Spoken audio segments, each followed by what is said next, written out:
मेरी इस ज्ञान विज्ञान की कक्षा में आपका बहुत बहुत स्वागत है। हमेशा की तरह आज भी मैं आपके लिए बहुत सारी जानकारी लेकर आ गया हूँ। पिछली कक्षा में हमने सीखा था कि कम लंबाई मोटाई मापने के लिए अप्रत्यक्ष विधियाँ उपयोग में लाई जाती हैं। किसी वस्तु की सतह के फैलाव का माप उसका क्षेत्रफल कहलाता है और क्षेत्रफल का SI मात्रक वर्ग मीटर होता है। छोटी वस्तुओं के क्षेत्रफल को वर्ग सेंटीमीटर या वर्ग मिलीमीटर में दर्शाना सुविधाजनक होता है। बड़ी सतहों जैसे खेत का क्षेत्रफल एयर अथवा हेक्टेयर जैसे मात्रकों में दर्शाया जाता है।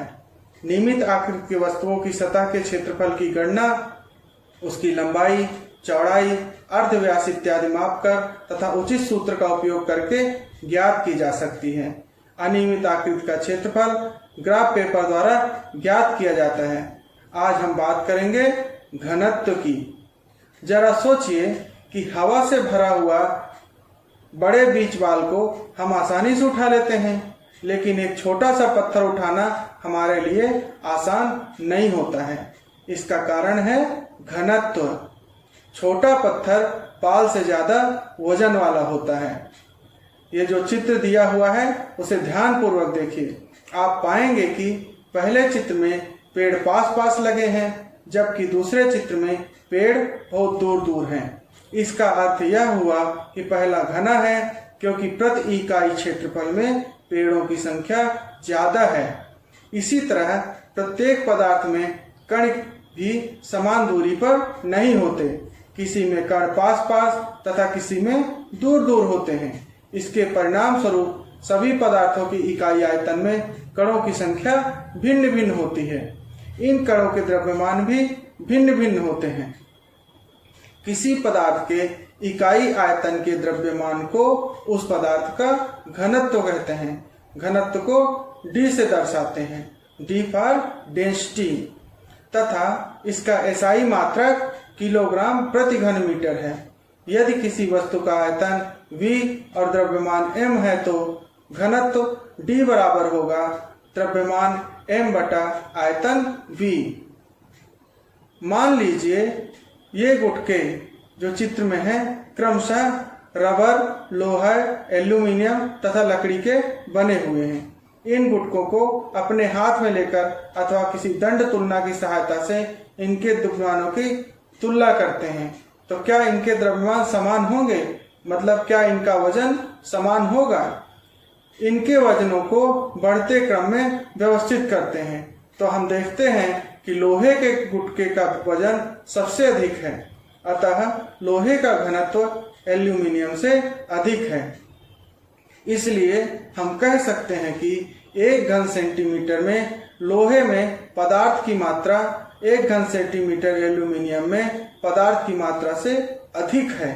अर्थात एल्यूमिनियम की अपेक्षा लोहे में पदार्थ की सघनता अधिक है।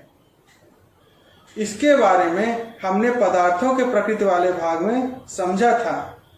ठोस, द्रव एवं गैस के कणों का आधार पर हमने घनत्व की तुलनात्मक अध्ययन किया था। कुछ इस सारणी में देखिए, कुछ सामान्य पदार्थों के घनत्व दिखाए गए हैं। जैसे सोना का घनत्व 19,300 किलोग्राम प्रति घन मीटर होता है।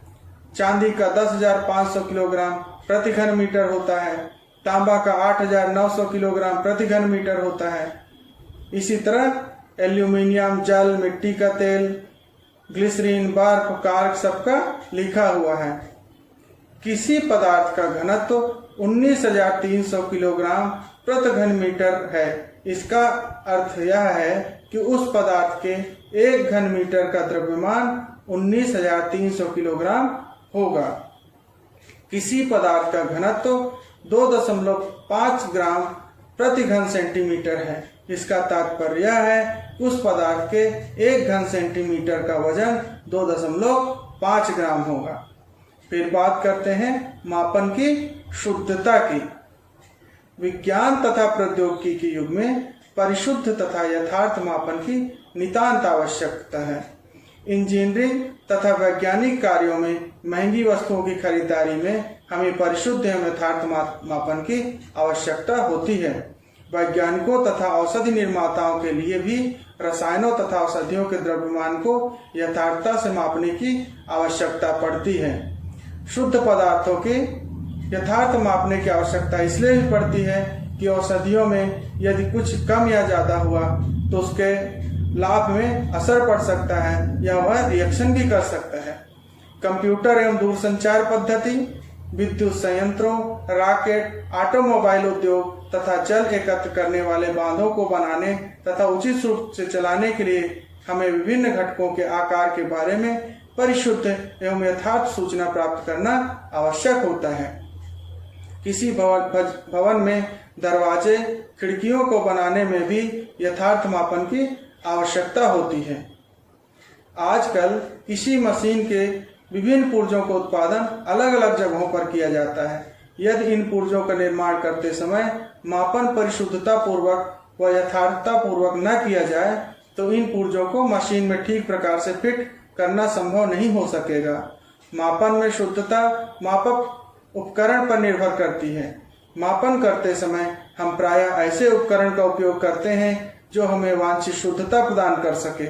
उदाहरण के लिए किसी तार की लंबाई मापने हेतु मीटर स्केल उपयोग में ला सकते हैं, किंतु उसकी मोटाई शुद्धता से मापने के लिए स्क्रू गेज जैसे विशेष उपकरण का उपयोग किया जाता है। बाजार से महंगी वस्तुएं जैसे सोना, चांदी, प्लेटिनम, हीरा आदि क्रय करते समय उनके मापन की परिशुद्धता व सही माप का विशेष ध्यान रखना जरूरी होता है। दूरी, समय और ग्राफ।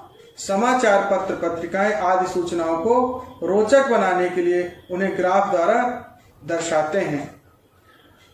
सारणी में दिए गए आंकड़ों से दूरी, समय ग्राफ बनाना सीखें। किसी कार की गति जैसे इसमें दिखाया गया है उसके अनुसार एक ग्राफ को ध्यान से देखिए। दिए गए चरणों की सहायता से ग्राफ हम बना भी सकते हैं। जैसे एक ग्राफ पेपर लीजिए, इस पर दो अक्षों को निरूपित करने के लिए दो लंबवत रेखाएं OX तथा OY चित्र के अनुसार खींच लीजिए। X अक्ष के अनुदिश समय तथा Y अक्ष के अनुदिश दूरी दर्शाएं। ग्राफ पर दूरी तथा समय को निरूपित करने के लिए उचित पैमाना चुन लीजिए। दूरी तथा समय के निरूपण के लिए यह पैमाना इस प्रकार हो सकता है। समय 1 मिनट बराबर 1 सेंटीमीटर और दूरी 1 किलोमीटर बराबर 1 सेंटीमीटर। मतलब आपकी रेखा अगर 2 सेंटीमीटर गई मतलब 2 किलोमीटर की दूरी तय हो गई, और अगर समय वाली रेखा 2 सेंटीमीटर गई मतलब समय लगा 2 मिनट। पैमाने के अनुसार समय तथा दूरी के मानों को नियत अक्षों पर अंकित कर लीजिए। कार की गति के लिए समय को X अक्ष पर मूल बिंदुओं से 1 मिनट, 2 मिनट, 3 मिनट द्वारा अंकित कर लीजिए। इसी प्रकार दूरी को Y अक्ष पर मूल बिंदु से 1 किलोमीटर, 2 किलोमीटर, 3 किलोमीटर अंकित कर लीजिए। अब आप दूरी तथा समय के प्रत्येक मान को ग्राफ पेपर पर निरूपित करने के लिए बिंदुओं को अंकित कीजिए। चित्र के अनुसार विभिन्न समय पर कार की स्थितियों के सभी बिंदुओं के समुच्चयों को ग्राफ पर दर्शाएं। अब इन सभी बिंदुओं को मिला दें, हमें एक सरल रेखा प्राप्त होती है। यह कार की गति का दूरी समय ग्राफ है। चूंकि यह सरल रेखा है जो यह दर्शाता है कि वस्तु नियत चाल से गति कर रही है, परंतु यदि किसी वस्तु की चाल लगातार बदलती है तो ग्राफ की आकृति भिन्न होगी। गतिमान वस्तु की चाल का मापन हम कैसे करेंगे? आप जानते हैं कि किसी गतिमान वस्तु की चाल बराबर तय की गई दूरी में लिया गया समय होता है। माने एक निश्चित समय में तय की गई दूरी को हम वस्तु की चाल बोलते हैं। तो आइए सारणी में दिए गए आंकड़ों से चाल ज्ञात करें। इस सारणी को ध्यान से देखिए तो गतिमान गेंद द्वारा चली गई दूरी तथा लिया गया समय बताया गया है। आपने चाल निकालना सीखा। कार, स्कूटर, मोटर साइकिल पर एक स्पीडोमीटर लगा रहता है जिसे चाल मापी कहते हैं। इसके द्वारा आप चाल की गणना कर सकते हैं कि आपकी स्कूटर, मोटरसाइकिल कितने किलोमीटर की दूरी कितने घंटे में तय करेगी। सरल लोलक की समय गति। पिछली कक्षा में आपने सरल लोलक के आवर्तकाल के बारे में पढ़ा है। सरल लोलक के द्वारा एक दोलन पूरा करने में लगा समय सरल लोलक का आवर्तकाल कहलाता है। इस प्रकार लोलक द्वारा 20 दोलनों को पूरा करने में लगा समय ज्ञात कर एक दोलन में लगने वाले समय यानी आवर्तकाल को ज्ञात किया जा सकता है। आपने गतिमान वस्तु की चाल मापना सीखा है। आइए अब हम समझें कि हवा की गति और वायु दाब के अंतर से चक्रवात कैसे बनते हैं। हवा की गति तथा वायु दाब के बारे में। एक खाली बोतल ले लीजिए, चौड़े मुंह वाली, और कागज वगैरह ले लीजिए। इस चित्र के अनुसार कागज के टुकड़े को मोड़कर बोतल के मुंह से कम माप की गेंद बना लीजिए। बोतल के मुंह के पास कागज की गेंद को रख दीजिए। अब फूंक मारकर गेंद को बोतल के भीतर डालने का प्रयास करिए। इस क्रियाकलाप को विभिन्न आकार के मुंह वाली बोतलों के साथ कीजिए। आपने क्या देखा? कागज की गेंद को फूंक मारकर बोतल में डालना कठिन क्यों है? जब हम बोतल के मुंह पर फूंक मारते हैं तो मुंह के पास की वायु का वेग अपेक्षाकृत अधिक हो जाता है, जिससे वहां वायु दाब घट जाता है।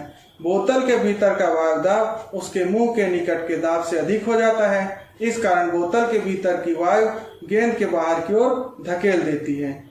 इस प्रकार हम देखते हैं कि पवन का वेग बढ़ने से वायु दाब वास्तव में कम हो जाता है। पवन सदैव अधिक वायु दाब से कम वायु दाब वाले क्षेत्र की ओर गति करती है। वायु दाबों के बीच जितना अंतर होगा, पवन का वेग उतना ही अधिक होगा। उच्च वेग की पवन और वायु दाब के अंतर से चक्रवात बन सकते हैं। तो बस आज की कक्षा में इतना ही। मापन की इन दोनों कक्षाओं से हमने सीखा कि कम लंबाई मोटाई मापने के लिए अप्रत्यक्ष विधियां उपयोग में लाई जाती हैं। किसी भी वस्तु के सतह के फैलाव का माप उसका क्षेत्रफल कहलाता है। क्षेत्रफल का SI मात्रक वर्ग मीटर होता है।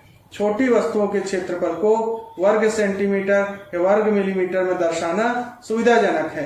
बड़ी सतहों जैसे खेत का क्षेत्रफल एयर अथवा हेक्टेयर जैसे मात्रकों में दर्शाया जाता है। नियमित आकृति के वस्तुओं की सतह के क्षेत्रफल की गणना उसकी लंबाई, चौड़ाई, अर्धव्यास इत्यादि मापकर तथा उचित सूत्र का उपयोग करके ज्ञात किया जा सकता है। अनियमित आकृति का क्षेत्रफल ग्राफ पेपर द्वारा ज्ञात किया जाता है। किसी पदार्थ के इकाई आयतन के द्रव्यमान को उसका घनत्व कहते हैं। घनत्व का SI मात्रक किलोग्राम प्रति घन मीटर है। अगली कक्षा में फिर किसी नए टॉपिक पर चर्चा करेंगे। फिर मिलते हैं एक नए वीडियो के साथ। तब तक के लिए आप पढ़ते रहिए, अपने ज्ञान को बढ़ाते रहिए, घर में रहें, अपनों के बीच रहें, सुरक्षित रहें।